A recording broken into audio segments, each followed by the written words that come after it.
There is love in this place. Whenever two or more of us gathered in His name, I found the world is all the same.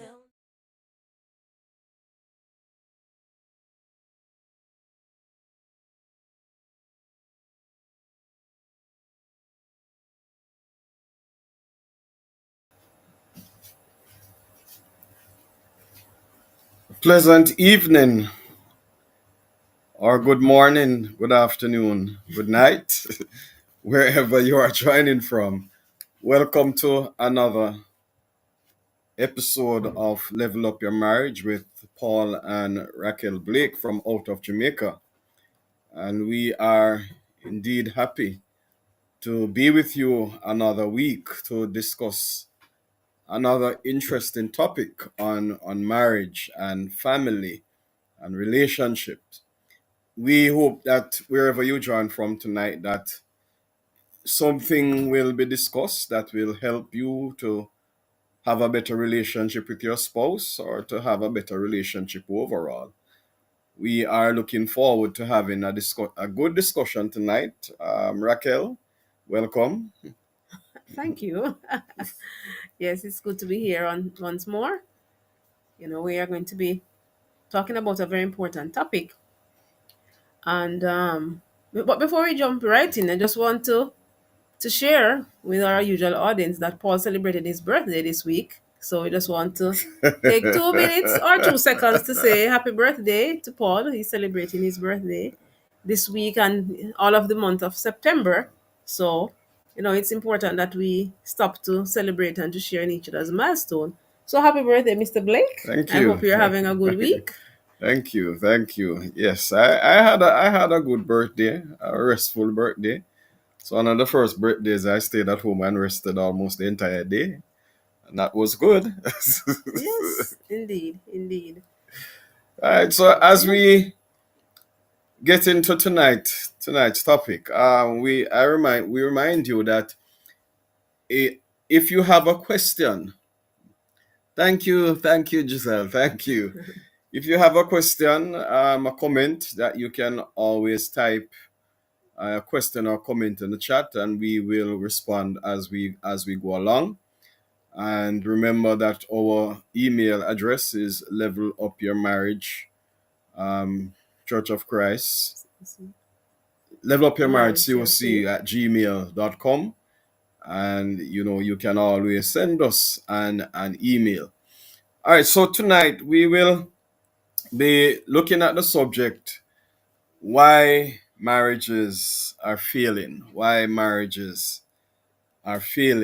And this seems to be a topic on the lips of everybody these days, because marriage, is such an important subject and such an important institution. And sadly, though, this wonderful institution that we celebrate so much, it seems to be on the decline. The last stats that I looked at stated that in the US of A, that marriages are failing at a 50% level, and the Caribbean is really not very far from that. One in every five marriages end in divorce or separation, and many times even those persons who are still married are not necessarily enjoying the best of relationships. If you were if you're in Jamaica and you were listening to the news today, you would have heard about a tragic event in Florida where a wife shot her husband to death. And when I was reading the news, it stated that though they were married, they were actually living separate in the same house, and that seems to be the reality of many persons. And so we want to take some time to dive into this particular subject as to why marriages are failing. We want to establish first, though, that marriage is an institution that is celebrated by God. And I was listening to a podcast this afternoon where the presenter said that marriage is honor God, and I really found that interesting. Yeah. She said marriage is honor God, and we get the benefits. Yeah. And Indeed. I found that to be very interesting. I never I do know marriage is honor God, but I never even looked at the benefit part of it. So we know that we are supposed to honor each other as a couple. But when she said that marriage is honor God and we get the benefit, it really shows, how God upholds this one wonderful institution. And interestingly, when Paul discusses marriage in the book of Ephesians chapter 5, he likens marriage to the relationship between Christ In the and church. the church, where he says one is a bride and the other is the bridegroom. Mhm. And it again shows how much God looks at this institution. And the sad thing, Raquel, is that we in our present society that we live in throughout the world, we have kind of watered down marriage. And marriage today does not mean the same thing for many persons. True. Many persons see marriage sometimes even just as a business contract, right? Some people look at marriage as a pastime, until such time, Until something else happens. until something else happens and or something better comes along. And so it shows that there are many challenges to this institution, many attacks coming from our side. We live in a world again where presently marriage is no longer even defined as between man and woman, right? True. Marriage is basically defined between I was on, I think it was on Facebook the other day, I came across where a lady got married to herself. Right? And I mean Really? she had a full celebration for her. Oh, yes, I think I saw Yeah, it. she got married to herself. Some years ago I read another article where this guy got married to a statue. Right? And we hear these things and To a Holocaust, yeah, right? Yeah. we think we might they sound kind of frivolous, but Strange if but you true. yeah, it's strange but true. So if you dive into it, how we look at marriage even from a Christian perspective is not necessarily the same way that others understand marriage. And we want to make it also clear that when we discuss marriage on Level Up Your Marriage, that we are discussing marriage from God's perspective, how God sees marriage. And we want to uphold the union of marriage as God upholds it. And so, some kind of discussions we might not even have on this platform, because we look at marriage in the way that God and the scriptures that we hold dear, how he opposed marriage. So we are going to look this evening at some of the reasons why marriages are failing. And it's really not rocket science, Raquel. It's not rocket science. And I don't think that we will even be discussing anything new, because whatever we will be discussing tonight are really things that are everyday Within, conversations. yes. Everyday conversations.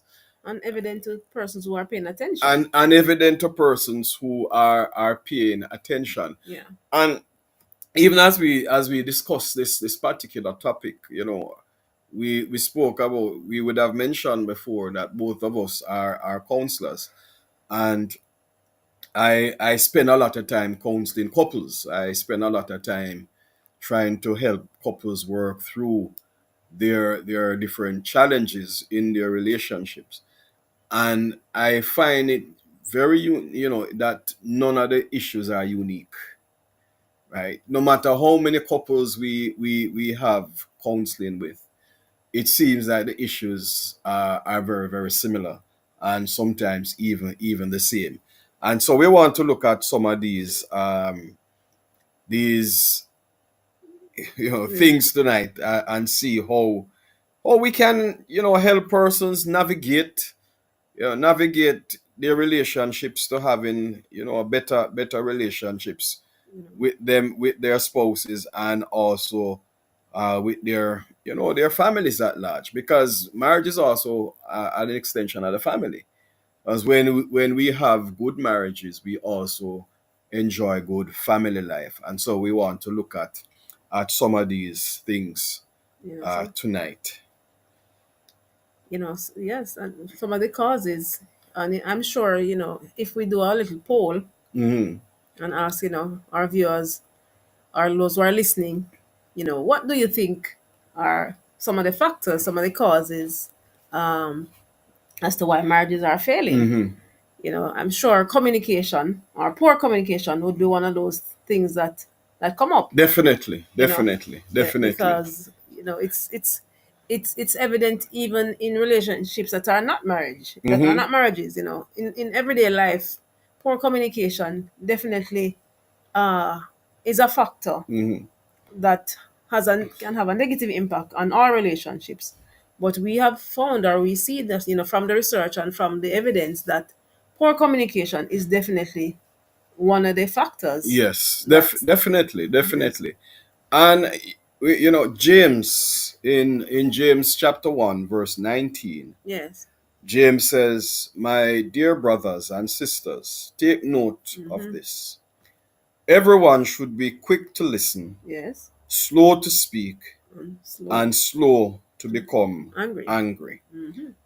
And James here speaks of the relationships within the body of Christ. Yeah.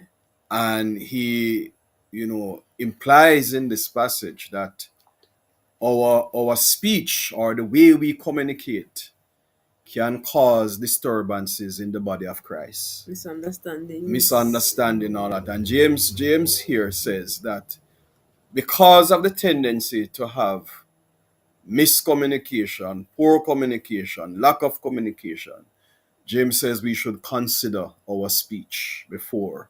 So he says, be quick to listen, 2 years, right? right? Be quick to listen. And have you ever wondered why God gave us 2 ears?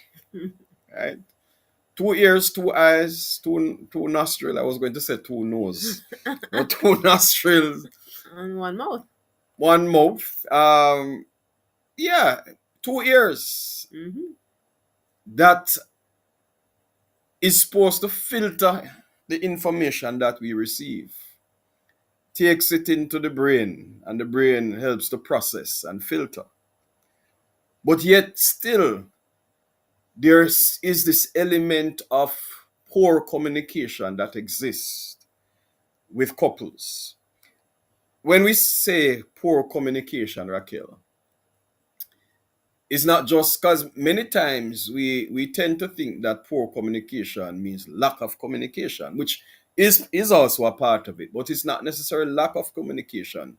Is even sometimes the way we choose to communicate, right? Exactly. And that's why James says we must be quick to listen and slow to speak, and slow to anger.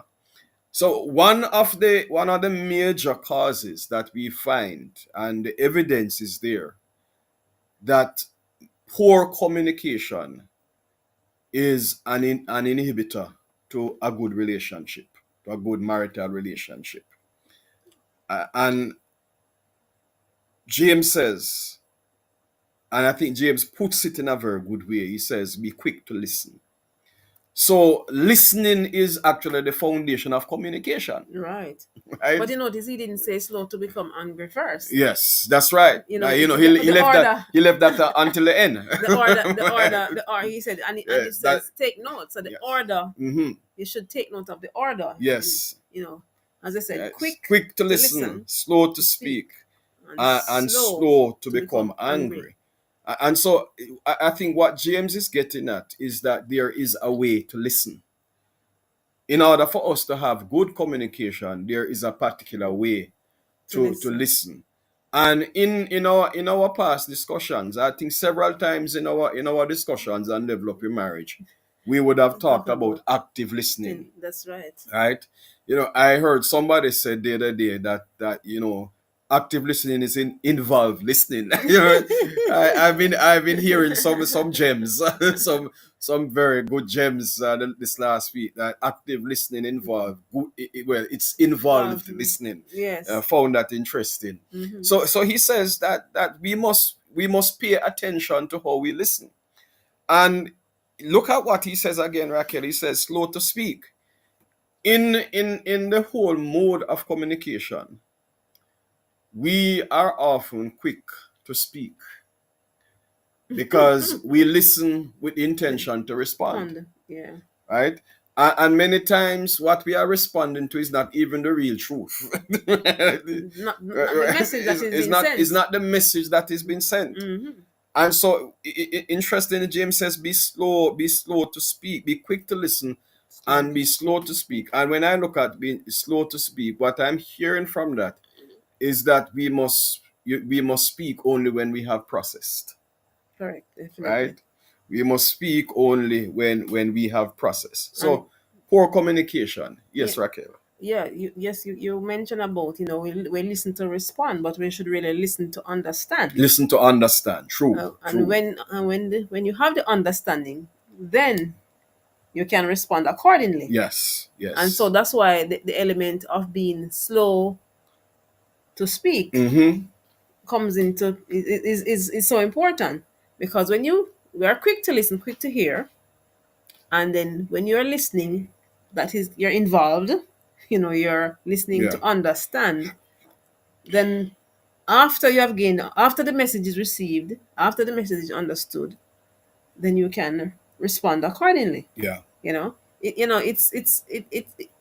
might say, oh, what are these two people talking about? This is a simple communication tips, topics, techniques, but so many times in relationships, in marriages, these simple things which are so important are overlooked. Yes. So we hope that you are taking notes and feel that this is such an important element, a good reminder, because really poor communication can have a negative impact Yes. on marriages.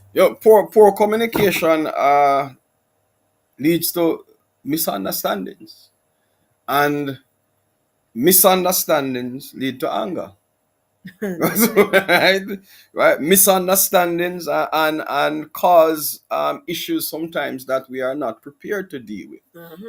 Communication really is what we call the bedrock of healthy relationships, healthy human relationships. Definitely. Right? When both of us are on the same page, when we are speaking the same language, because that is what communication is, the ability to speak the same language and to understand in similar ways. Because we well, then again, if we're not speaking the same language, then our understandings are, is going to be totally different. But it's really the ability to speak the same language.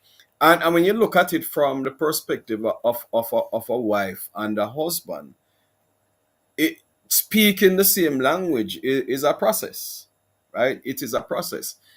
In communication, we have to look at several factors. The way we communicate as a couple is sometimes based on our social upbringing, our cultural background, because we know two people coming from two different cultures, it can pose a problem in communication. Yeah.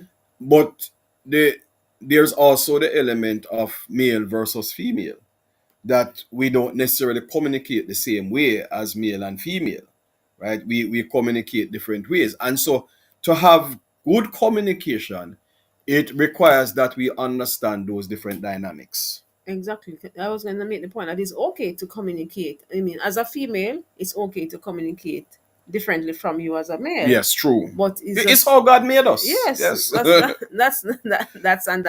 a good thing. Yes. But it's just not, as you say, to take the point, understand what is being communicated, because you definitely want to minimize the feelings of frustration. You want to minimize the misunderstandings. So it's important to listen well, be quick to listen. So as we're talking about the first factor in terms of why marriages are failing, poor communication, the element of not listening. We're adding another element to it, that under this element of poor communication, not listening. Sometimes parents say, I'm hearing you, man, I'm hearing you, but there's a difference between hearing and listening, right? Do you Yeah. what do you True. think about True. that? Let me share something with you. In counseling couples, I find that listening is a difficult thing for the average couple. And especially from the perspective of males. Unfortunate, but it is what it is. And I think it is based on the fact that we were really never taught to be listeners. And a lot of time it is based also on culture, because you will find out that in certain cultures, and it works when you look at cultures, like say in Japan and so forth. Yeah. You'll find that listening, especially among married couples, is greater than listening among Western couples, because the culture is so very different. Because Japan is more of a submissive culture, Yeah. right? In the Western culture is not necessarily the same. And what I am finding, Raquel, is that it is difficult for couples to listen to each other, because we come from a background that we must always respond. And so even when we listen many times, we are listening so to find the correct response. Right? And And yes, go ahead. just wanted to add, as you made that point, you spoke about it from the male's point of view, but I think it's so important to also add from the female's point of view, that sometimes, and I dare say many times, um, the point about listening or to be heard is just that the female need to be heard, Yes. and not necessarily not always looking for a response, Yeah. and that's such a big thing. And so if husbands and wives can understand, or can really hone in on this point, that the females sometimes, and there are a few times, and I think it's important for the wife to say, Paul, I just want you to listen at Yeah. this time, Yeah, as true. I opposed to agree. another time, I I need your agree. help with a solution. So it sets you up now to giving you the understanding that all I want you to do is just listen, Is is to just listen. to Yes, hear me true. out. I agree. I And agree. other time now, it's important to say, I need your help with a solution. And I think making those distinctions it will help the husband or the male in terms of improving his ability to listen and to hear. Yes. You Yeah, know. and the truth is, if you have 10 couples that are having problems, Yeah. 7 out of the 10 will tell you that they are not communicating well. And you know, it's something that I see in motion every day. When I counsel couples, usually when you're having a session, you will set some ground rules.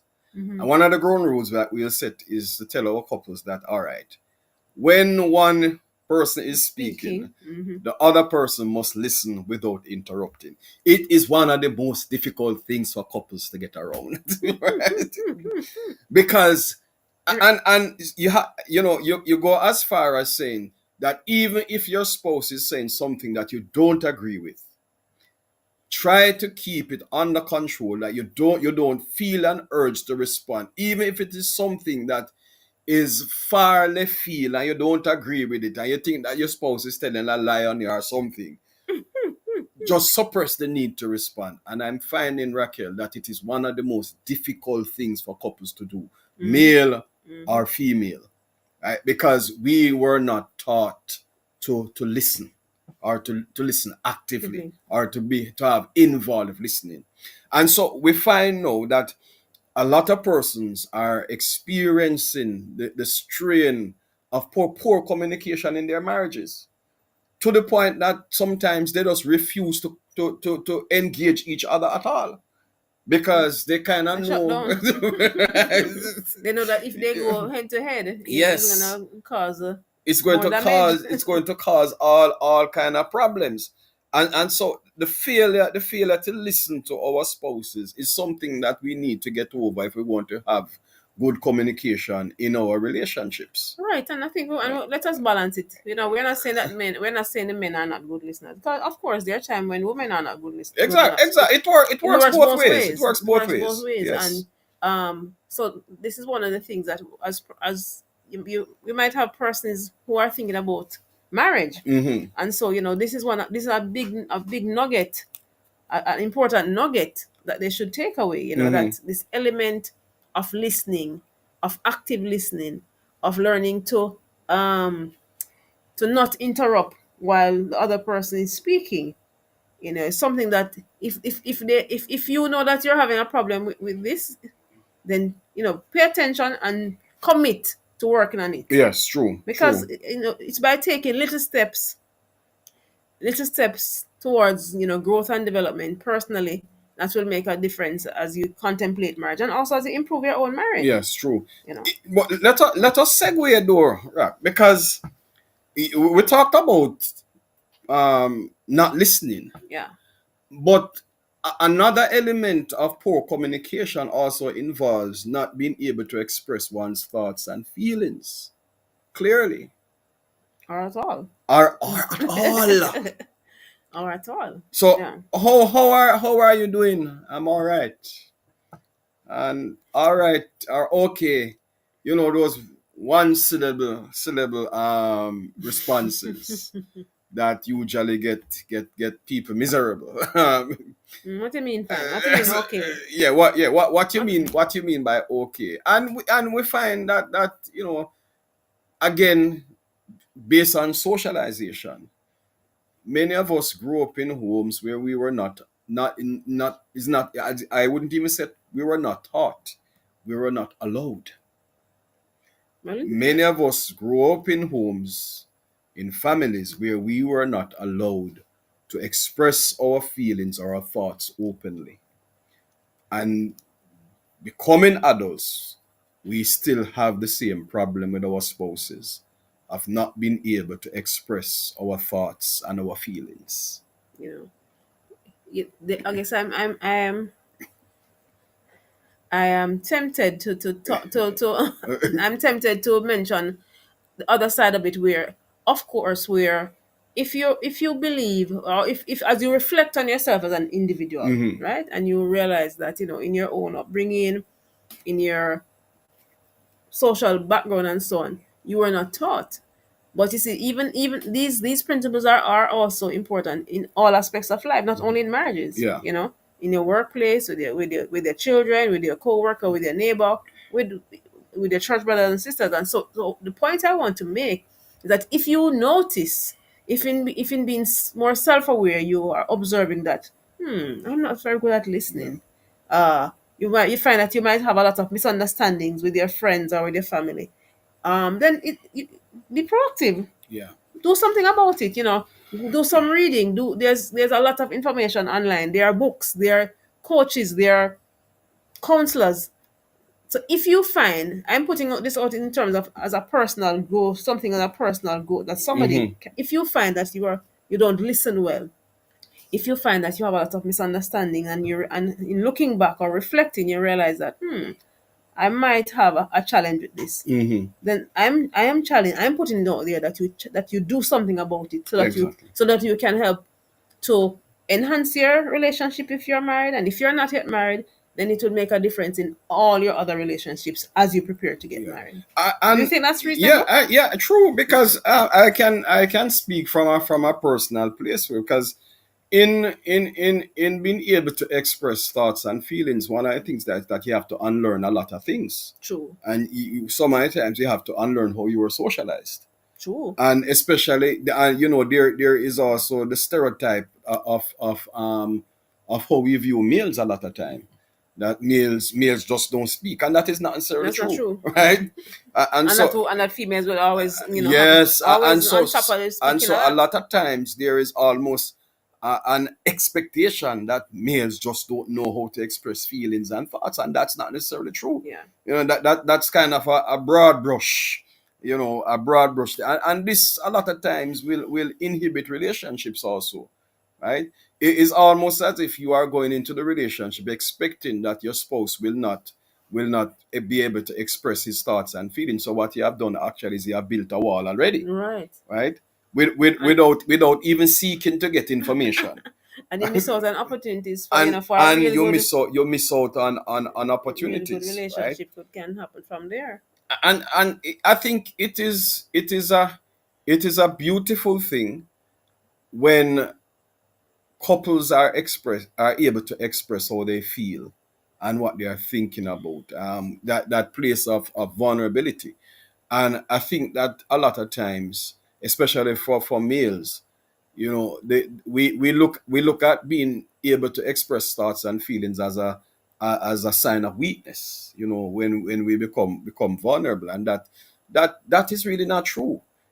I think to express one's thoughts and feelings is a sign of strength, right? It is a sure sign of strength. So it tells us that we kind of need to change the cultural Culture. beliefs that we have, Yes. because if not, these things will help to damage our relationships. Another one, Raquel, and James says it, that we must be slow to anger. Yes. Many times, uh, couples, marriages fail because there is a lot of Anger. anger that festers in the relationship, and a lot it can come also from not being able to express thoughts and feelings, True. right? Yeah. Anger in marriage tends to work like a pressure cooker. You put the water in a pressure cooker with whatever you're cooking, Mm-hmm. and it starts off with a small boil, and it gets to a bigger boil, Mm-hmm. and then it begins to bubble over, and you hear the pressure building in that pot. That's why it has to have a top, a Metal cover top. that's Mm-hmm. locked, and all of And the that. weight. But Mm-hmm. the thing with the pressure cooker, though, Raquel, no matter how that pressure builds up, Mm-hmm. that pressure needs an outlet, Definitely. right? That pressure needs an outlet, and it's going to find an outlet, Mm-hmm. right? Marriage in Anger in In marriage marriage. works the same way. One can only suppress how they are feeling for so long before it boils over. Yes. There's a question in the chat about how important is nonverbal How communication. important is nonverbal Nonverbal communication. communication? So before you answer that, just in line with the point you made about the fact that when you don't when anger is dominating in the relationship, and as you say, it takes time to if anger is not dealt with, it ultimately little by little, and then it gets worse and it gets worse. So in terms of the non-verbal communication, you might see a frown, you might see a arm being folded, you might see a knitted brow, Mhm. and those can fall into non-verbal Yes, communication true, where you're true. seeing that something is wrong, Yeah. and then of course it leads to hurtful words, it leads to action. I might bounce you now, but I might give you a harder hit another time. And you see that it's boiling. Yeah. So it's important to pay attention to the nonverbal communication. And it's also important to deal with the So I anger. hear you saying that spouses need to learn how to read each other. Yes. Right? Yeah, Absolutely. true. Yeah. Absolutely. And you find, Raquel, that the longer you spend with somebody is the more you're able to read them, or the more you should be able Should. to read them.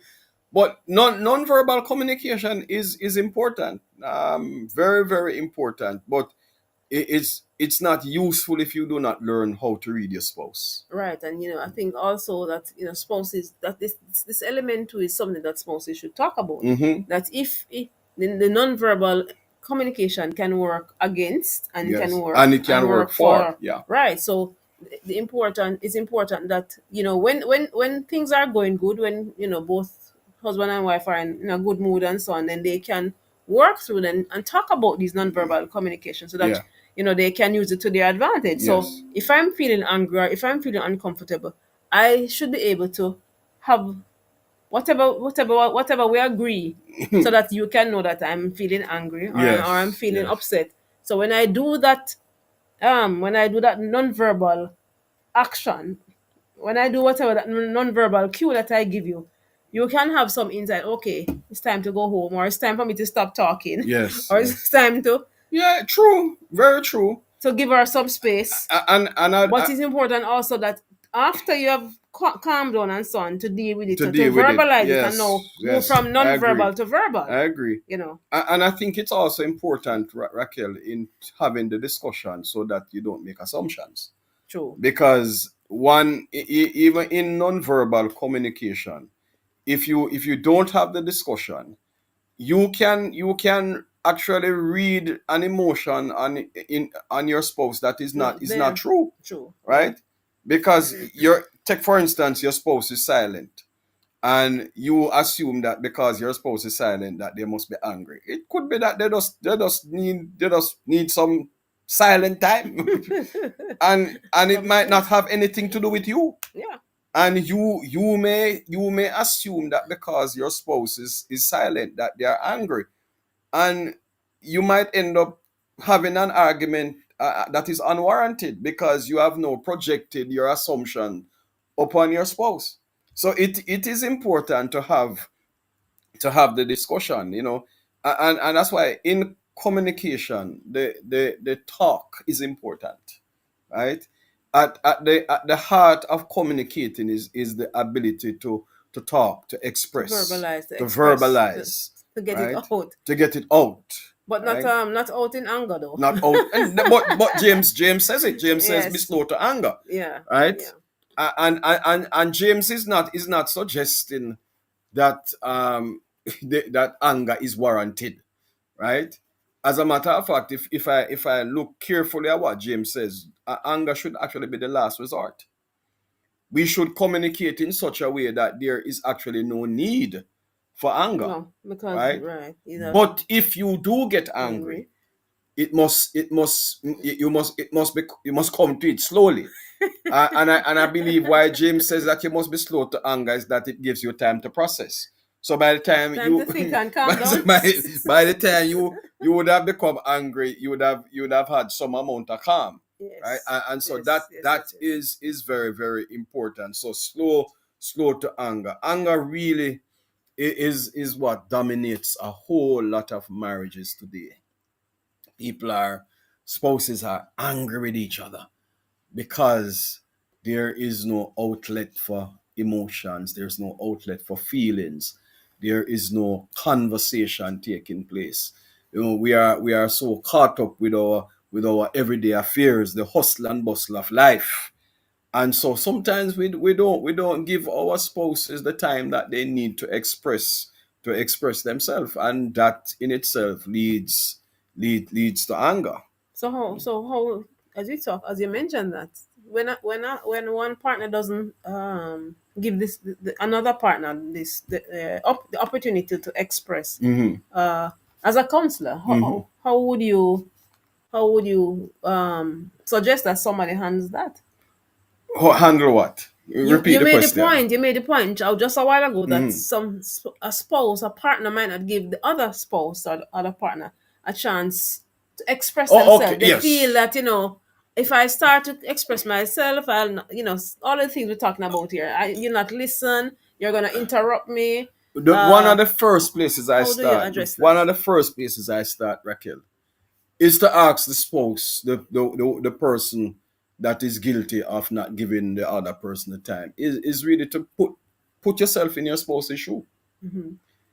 right? Everybody wants to be listened to, and we know exactly how we feel when we don't feel as if we are being listened to. Hmm. And I ask couples, even sometimes in the counseling session, when I see, observe one spouse is just taking it away, right? And wants to dominate the entire conversation. I usually stop them and say, but if such and such a person were doing the same thing to you, how would you feel? Hmm. And interestingly, 90% of the time they say, boy, I wouldn't feel good. I said, but imagine how your spouse feels now. Yeah. You are not giving them the space that they need Mm-hmm. to express how they are feeling, even if you don't agree. You imagine how your spouse feels, and and somehow it always brings them back to earth. Right? And you know, we everybody. I don't know of anybody who does not like to feel appreciated, Mm-hmm. and in that they are heard. Mm-hmm. Mm-hmm. Right? It's a good feeling to know that you are heard. Yes. Right? And that's why, that is so true. That is so true, because even when I have countless examples when individuals come for counseling, and even before I say anything, Mhm. and they got a chance to be heard, is to show empathy and non-judgment, and they express Yeah. heartfelt that thank you, because Yes, true. and I haven't even answered yet. I haven't even provided any tips or tools, but the fact Yes, that they were they are able to heard, heard makes a right? big And, difference. and so when as we talk, my boy, we have gone far into the discussion, and we only on And communication an anger. and Mm-hmm. anger. When spouses feel that they are heard, Yes. it makes a difference. Mm-hmm. Everybody values being heard. If you look at, let us take it outside of marriage for a little bit. Yes. If you look at just relationships in general, Mm-hmm. what causes the most conflict, Raquel? When people feel they are not being heard. Yes, and even with children, children want to be heard too, Why you think people strike in the workplace? Yes, Because they are not being they don't heard. they don't feel important. Right? Why do children rebel? They are not being heard.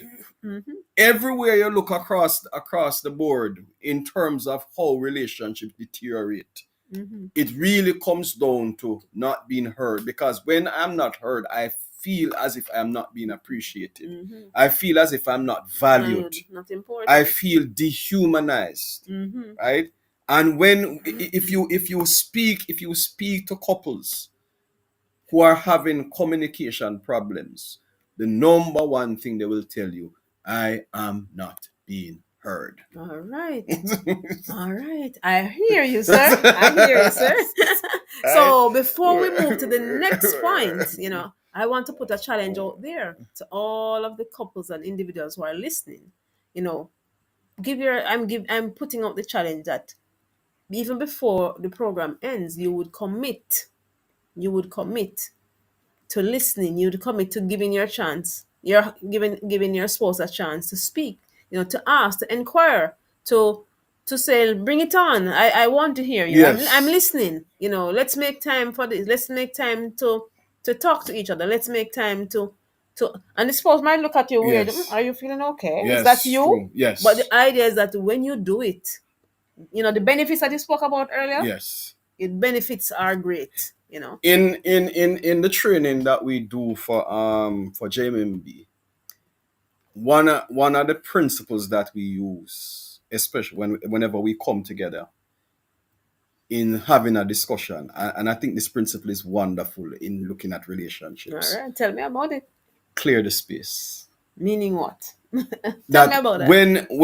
when you come into a discussion, you have to come clearing the space means that you have to empty yourself of assumptions, presuppositions. Mm-hmm. You have to empty yourself of the baggage, Yes. right? Sometimes you have to even empty yourself of the perceived hurt the other person has done. Benefit of the doubt. Give them the benefit of the doubt. Mm-hmm. And so a part of listening and communication, Raquel, with our spouses means that we also have to clear the space. Just like on the desk here or table. Yes. Even let us use an example. Let us say that you and I would have had an argument, say this morning, Uh-huh. and we know that a discussion must take place this evening. Yes. If both of us are riling up on what has happened in the morning, then the space is not cleared. Because what we are doing is that we are taking, regardless of what it is, we are taking that, and I'm not suggesting that it should not be discussed. but we have to look at it in an objective way. Mm-hmm. What is the motive for having this discussion? Is it to express how angry I am, or is it to find a resolution? So you have to Maybe clear. both. And it might be both. Yeah. Also, I have to be willing to put even how I feel aside. Because if I carry exactly how I'm feeling, then it's going to be a stumbling block to having the discussion. Right. So you wouldn't have Right? been clear in this space. Cause, You're not clearing the space. mm-hmm. So yes, the issue is still there. But I can also remove myself from the emotion in terms of because if I'm carrying the same anger into the discussion this evening, well, how is that productive? Not at all. You just gonna have more explosion. Right? You'll have more And explosion. and you are expecting that, Raquel, Paul is still angry, and you are just now on the defensive, that as soon as him blow up, you know what he went. So Nobody wins. yeah, so I would want to add now that I guess the importance of timing. Timing. Yes, timing. Yes, Importance true. of timing, because and also the importance of setting some ground rules before you have a disagreement, because without the ground rules, then it's going without the ground rules, when a spouse is upset or angry, then without those ground rules, it's kind of hard to come to an agreement. Yes, I Because agree. because if I'm upset and there are no ground rules, then I might want to remain upset for 2, 3, 4 Yes, days. true. But if we had set some ground rules ahead of time, then I remember Paul, we agreed that we're gonna resolve this. We're gonna, if it's not fully resolved, but we'll talk about it, or Yeah. we'll diffuse the anger so that we can sleep in peace. We're told to not to go to Do not let the sun go down on your wrath. Yes. So that's one of the important points too, that when the relationship is going well and both persons are in a good mood and at a good place, that some discussion and some ground rules be set about about those times when you become angry. Because let us be truthful to all of ourselves, and um as the Jamaican expression, teeth and tongue will meet. Yeah. Disagreements will Will happen. happen. And so you set the rules before the disagreement happens. So Yes. when the disagreement happens, when you're too heated, then you will remember some of those rules. Yes. And that will help you Exactly. to come down a little bit. I agree. To clear the space. Yes, to clear the space. That's So right. you have adopted my Yes, I've adopted clear, your phrase. clearing the Clear the space. space. It's important, very Yes. important. Yes. And lastly, on that, Raquel, Yeah. when there's poor communication, Mhm. it weakens the emotional bond.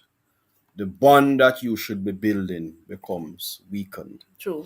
When your emotional bond is weakened between spouses, it then leaves room for other things to happen Other things that we don't want to that happen. we don't want to happen. Such as, Right. you have any example that you'd like to share? There is nothing that when you talk about infidelity in marriage, a lot of times it stems from poor communication. Right? We when we talk, and this is, we probably have to look at this as even a topic by itself.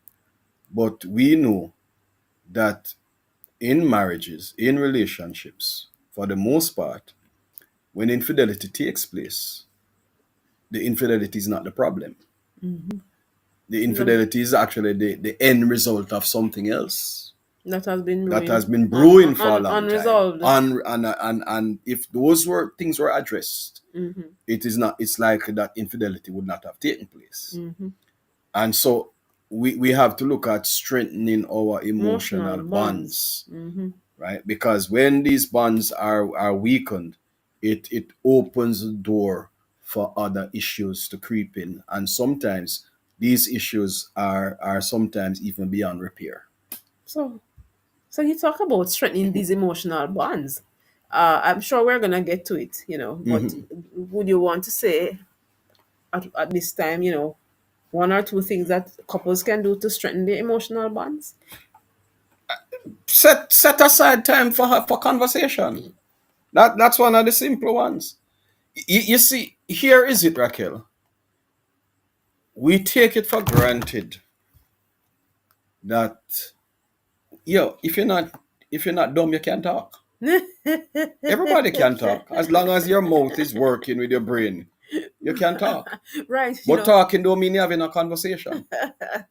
Right, but talking about other people, though, it doesn't mean you're having a conversation about them. But It doesn't mean you're strengthening that emotional is bonds. exactly where I'm Because going, Raquel.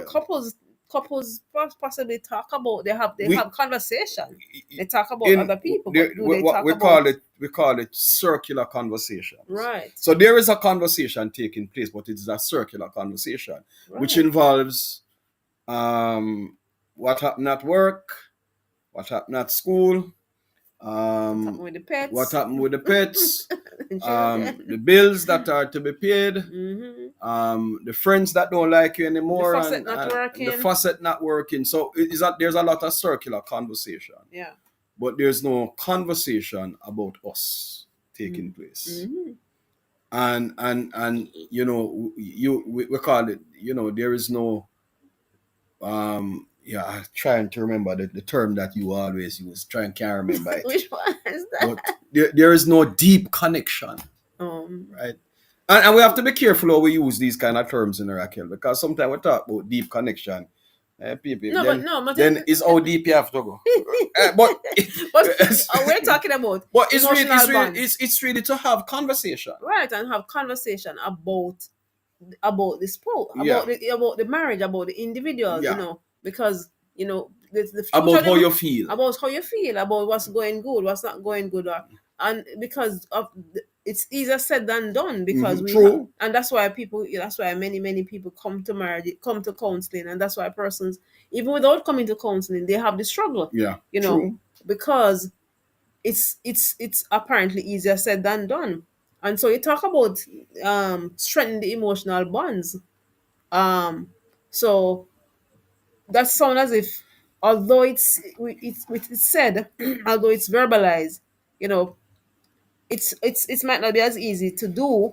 And also, we want couples to realize that it's okay to say, "Boy, I don't know how to do this thing going very well now, but let us try, or let us do some reading, let us do some research." You know, one thing I 'Cause always it's say to okay. couples, Raquel. You know, one of the things that helps conversation. Yeah, you know, it's not. You're not. We find it in any counseling book. It's not what. It's not. I mean, it's not rocket science. A simple thing that we can do as couples is remain likable to each other. Do you realize that we have many spouses who don't like each other? You're going into some troubled waters here, brother. we have to go in. I think the heart of conversation, Raquel. If you like somebody, you always want to talk to them. Am I right or am I right? Sure, you look forward to it. Right? You look forward to it. And I think sometimes as couples we kind of allow life to get in the way of us enjoying each other's company, really liking each other. As time goes by, we don't smile with each other as much as we used to go to. We don't tell the silly jokes that we used to tell when we were dating, because everything just becomes difficult, and so we allow life to get in the way. I think that the heart of good communication really begins with being able to like your spouse. Yes, sir. Right? And sometimes, Raquel, it involves a lot of time we kind of place some expectations on our spouses as time goes by, that you wonder where did these things come from? And persons say, you know, that as you make the point that, you know, when many times when couples are dating, you know, they text each other, they call each other, they can't help themselves.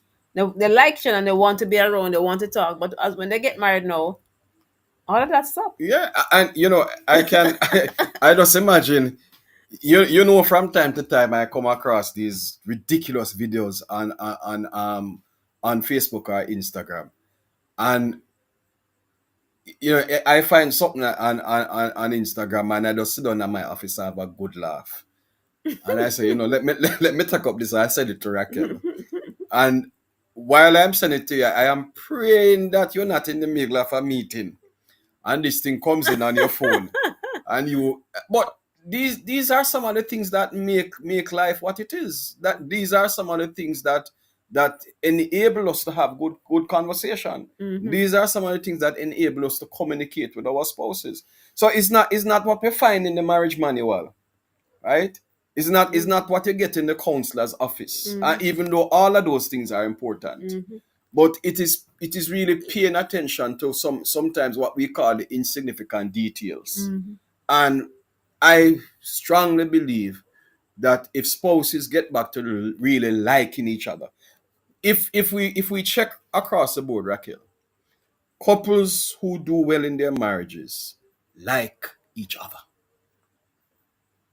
They remain playful. They remain playful. They remain silly, right? They remain frivolous and all of that, right? What is that? There's a need to keep fanning the flame, right? That's true. That is right. true, right? Sometimes you have to turn it into a big fire also, but that's for another program. But it's really true to keep when the flames are fanned. Yes. The communication, makes life easier. Yes. I that's what I want to put it that way. Yes. Right. So I think we're having a good discussion so far. yes. We're thankful for the feedback and the comments, and keep them coming. Keep them coming. So by way of recap, we started by saying that in terms of why marriages are failing, poor communication. Poor communication, and we put out the challenge that make a deliberate effort to listen, to be active in your listening. Yes, active Listening, to be involved, right? We also spoke about the importance of not allowing anger to dominate, and taking the time to resolve, to be slow to becoming angry, to take time to calm down. And which other point you want to highlight before we jump to the third one? James says, not James, Ephesians. Paul says in Ephesians 4:25, therefore, each of you must put off falsehood and speak truthfully to your neighbor. Yes. For we are all members of one body. And I find this interesting, Raquel. The ability to speak truthfully is important. Very, very important. I tell you, probably we're not leaving from communication tonight. But I find, Raquel, another problem we have in relationships that cause issues, big issues, is the fear sometimes that spouses have in telling the truth about how they feel. Sometimes, from the male's perspective, our egos are so fickle that we see truth as an attack rather than seeing it as something useful that will help me to have a better relationship with you. I allow that truth to disturb my ego. Then there's also the flip side of that too. Sometimes it's not that the truth is not true, right? But how we choose to tell that truth, when we choose to tell that truth, is also important. Coming back to the poor communication, coming back to the timing. So Paul says that we must put off falsehood and speak truthfully. And we are applying this now in marriage. Yes. In marriage, spouses must be able to tell each other the truth, even the difficult truths. Yes, remember on our last program we spoke about having those hard conversations. Yes. And that's an important reminder here. Yes. That's an important reminder here. So one thing I can tell you, truth is not always easy to hear. True. And I don't think it was even meant to be easy to hear. But True. the truth shall set you The free. truth shall set you free. Both sides, Both both sides. the person who is delivering the message and the But person who is but receiving the message. could it be, Raquel, that sometimes the reason why it causes so much problems is that the truth oftentimes exposes us or leaves us exposed or leaves us feeling Feeling exposed. exposed, Right. feeling exposed. But I think what in terms of one thing to bear in mind in terms of feeling exposed is that my spouse is not out to hurt me. My spouse is not out to get me. So So you you have to have to remember motive. right. Yeah. The motive is important. So although the message, when you think about receiving a criticism, Mm-hmm. you have to be mature enough to receive the message and the intent. Is Yes. it intended Yeah. to harm or is it intended to help? Yeah, it's true. You know? But in that, to Raquel, it is important that the person who is telling the truth should also understand their motive. Right? Because if my truth is to hurt, Yeah. it's not going to be beneficial to To you you. because you are not going to receive it well. True. Right? True. If my intention for telling this truth is to belittle or to break you, then nobody wins. Nobody wins. So I am always, and we have to understand that we have to be responsible for our own actions. True. Mm-hmm. Right? So even if I say something to you, Raquel, and it may be the truth, but how I say it is not palatable, I have to be willing to take responsibility for the truth that I told you and how I told you that truth. So it works both ways. And as you said, motive is always going to be important. Why am I doing this in this moment? Mm-hmm. Right? Why am I bringing up this? Truth will always benefit relationships, but it benefits relationships when it is done with the pure motive in mind. Yes. Right? Yes. I mean, So Jesus. If you look at Jesus, nobody spoke more truth than Jesus. true. But do you realize that even when Jesus was telling the truth, that Jesus told the truth in different contexts with different moods and responses. In Matthew, when Jesus was, I tell you, Jesus literally cursed out the Pharisees and scribes. Mm-hmm. Right? For an entire chapter, Jesus cursed them out. Yeah. And he told them the truth because it warranted that in that context. And he did it in love. And he did it in love. Mm-hmm. Mm-hmm. In John chapter 8 with the woman caught in adultery, Jesus told her the truth. But what she did was a sinful act. Yes. But he told her But the he was still truth compassionate. with compassion. Yes. Right? Mm-hmm. We see Jesus reprimanding his disciples many times, telling them the truth in terms of even their behavior. But what is important, every time that Jesus told the truth, people's humanity remained intact. Mm-hmm. If we are going to tell our spouses the truth and then it robs them of their humanity, then we will have communication problems. True.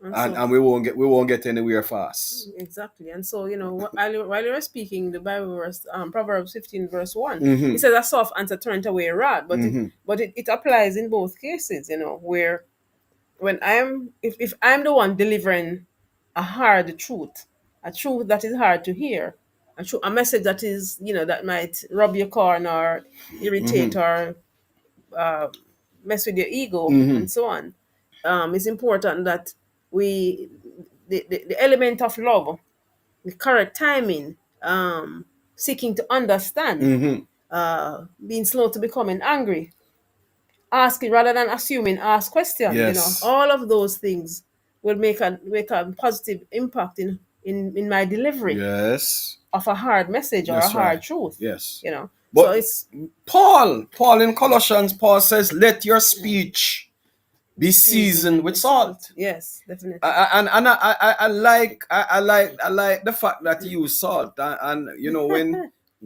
he wrote that, yeah, when I read it, one of the messages that I get from it is that my speech must be palatable. And we know salt is used for taste. Yes. Right? Yes. Everybody like a little salt, some more than others. And then when the food is without this salt, Yeah, right amount of salt, yeah. man. Paul says, "Let your speech be palatable." Yeah. And so bring that into marriage, Raquel, in terms of communication and how we communicate. We must make sure that our speech to our spouses is palatable, right? It must not be ugly. Yes. It must not be demeaning. It must not destroy or dehumanize. Right? And what I would want for myself, I should want for you. What I Do unto the yes golden rule, do unto yes others. exactly, do unto others. That is important. And so, as we talk about marriage and relationships from this Christian perspective, let us, we're not going outside of the scriptures to look for solutions, because the solutions are already there. And if we pay attention to how we communicate, then we will minimize the misunderstandings and the assumptions. And in doing this, we will eventually have better relationships. There in today's world, in marriage, there's a lot of disconnect happening, Raquel. Many couples are just totally disconnected from each other. And when you sit with them in counseling sessions, it always comes back to poor communication. We're not communicating, and the spouse will tell you that, boy, we're not on the same page. We live in the house, but we're not on the same page. And it's, you talk about the poor communication, we talk about the anger, Mm-hmm. and the third one that is on our radar is that infidelity. Yes. And as we said, the first two can contribute to infidelity. Yes, true. Because True. infidelity definitely is a great breach of trust. Mm-hmm. And so and the violation of the marital covenant, the Yes. commitment that has been made. Yes. So it's important that we don't want marriages to fail, but we are mindful that if certain things are not properly addressed, if the compassion is missing, if the intent to be kind and to be loving, if those things are missing, then infidelity Yes, true. infidelity True. can happen. Yes, true. But we really want persons to not go down that road. But it's a reality that yes, it's important and that we talk about it. remember, when we started the conversation, we mentioned that marriage honors God, Yes. and that's a big thing. Marriage honors God. Then if marriage honors God, Raquel, you can imagine what infidelity does to God. Sadly. If God holds marriage in this high regard, this high esteem, that it describes marriage as something that honors him, can you imagine what infidelity does to God? When we break that covenant relationship with God, I mean, it can be devastating, right? It can be devastating, and it is not that it can't be repaired, but the kind of the work that it takes to repair, right, is sometimes it takes years. Yeah, because it undermines the very It foundation. undermines the Yeah, foundation of of marriage, Yes. right? And we would have mentioned that in cases of infidelity, that infidelity is kind of the byproduct of other things. So before we get to infidelity, it means that we should be paying attention to those things that will lead to infidelity, Yes. right? And again, we have to go back to looking at the examples.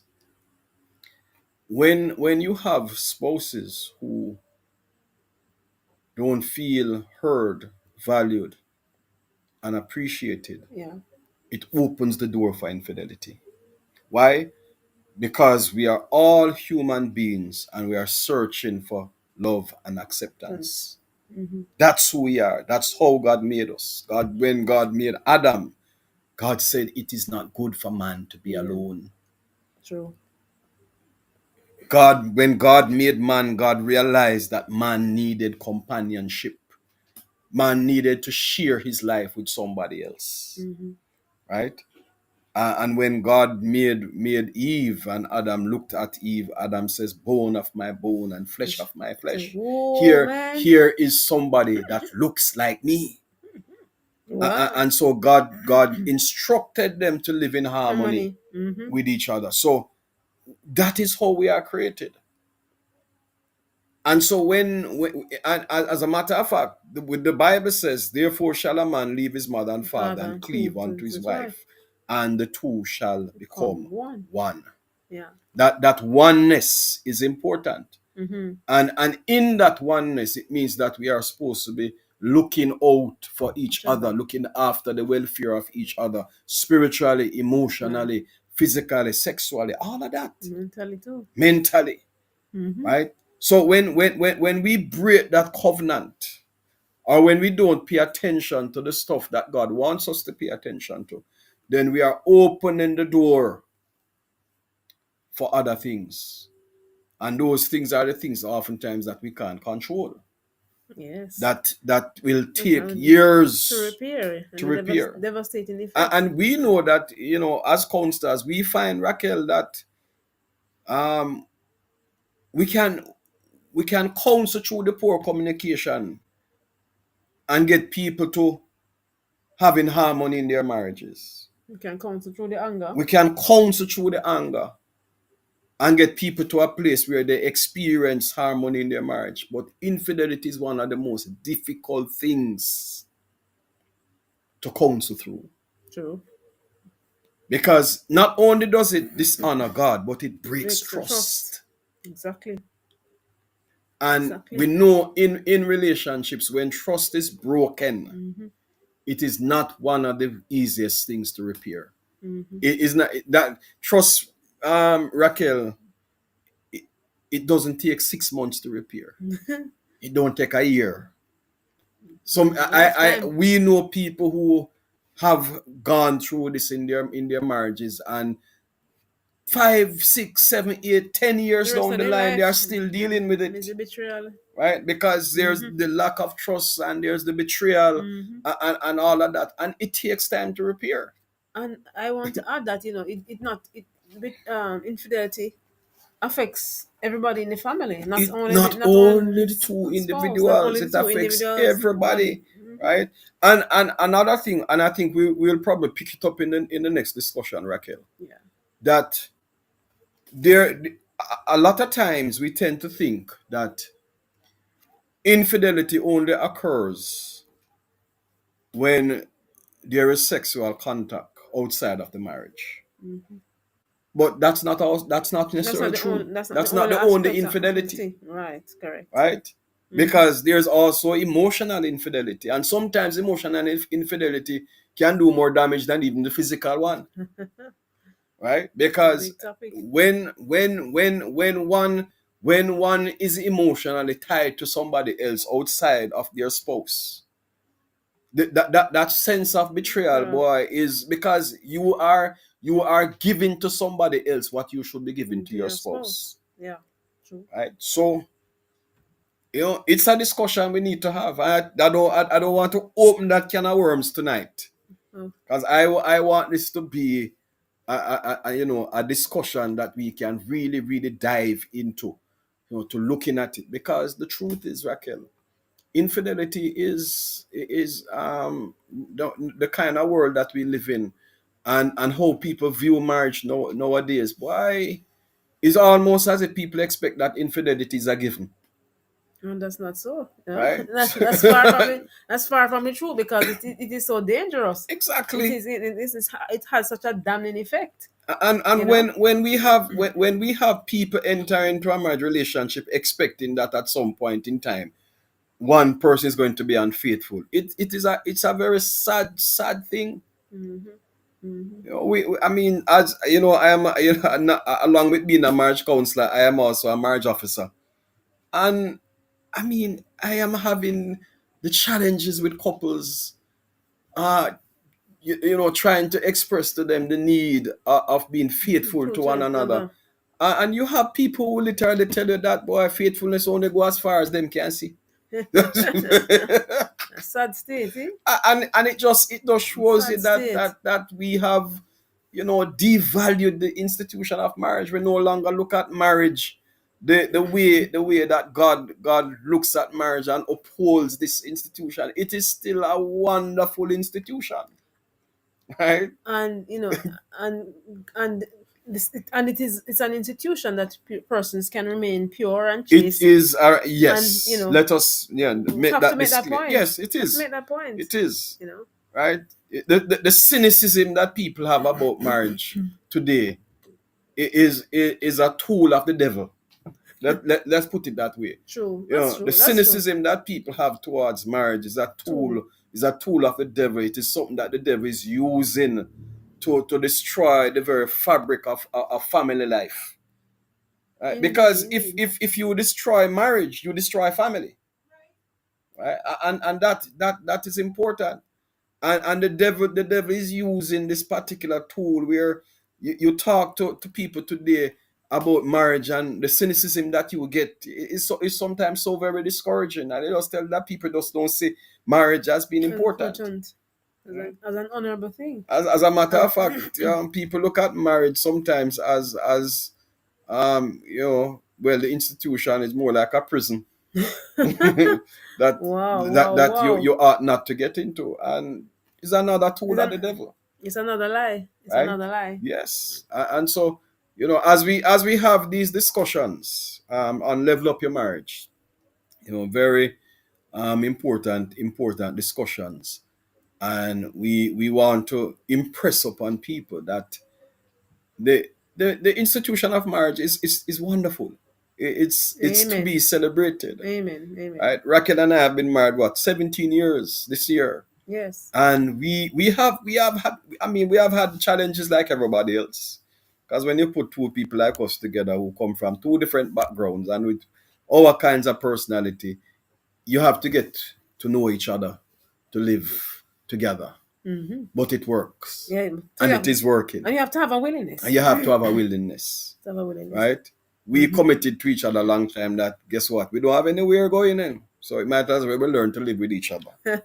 Because divorce is not an option for us. We have never given ourselves that option, right? So whatever happens, we have to work through it.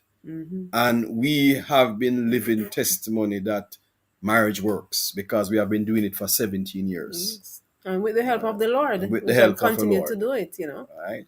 Because the element is that marriage, you can't do marriage without without God. You can't do marriage without God. That is true. Yeah. And both persons have to be committed to God before they are committed to each other. Because many times we are committed to each other, but we're not well, if you're not committed to God, it is very difficult for you to commit to each other. Right? But when both parties are committed to each other and understand what it means to submit to God, it means that we will not have a problem submitting our lives to one another. Because that is where it is. Many times we look at submission as only the role of the woman, but in that very same passage, Paul says, submit one to another. In the same marriage passage that we quote so many times, that women are to submit to their husbands. We often forget that in that same passage, Paul says, submit one to another, which means that submission works both ways. Level up your marriage. We have had a very wonderful discussion tonight, and as we get ready to wrap up, we want to invite our audience to engage with us. Go on our Facebook page, level up your marriage Facebook page. It's there. Please go on there, leave a comment, leave a question for us, We want to engage with you. All right. Um, Remember our email address, levelupyourmarriagecoc at gmail.com. If you want to talk to Raquel or myself on WhatsApp, you can get us. My number on WhatsApp is 876-835-6524. That's 876-835-6524. And Raquel's number on WhatsApp is 421 876-421-6722. That's 421. That's 876, sorry. 421-6722. Keep forgetting that we need to put the error code in. Yes. All right. So this has been Level Up Your Marriage. Sister Giselle says, thanks for the information. It was an informative session. To God be the glory, sister. We are always happy to help others. And we want to do our part in changing marriage, one marriage at a time. Definitely. Right? Just one marriage at a time. If we Definitely. can change one marriage at a time, we would have done our job. Yes. Until next time, which is the third Friday of this month. This is Paul and Raquel Blake of Level Up Your Marriage coming to you from Jamaica. Wherever you have joined from tonight, we are happy to have had you as our audience. God bless. Yes, we'll be praying for you, and we ask that you That continue you to pray for continue us. to pray for us. God bless. Thank you. They can never take the love that's in this place.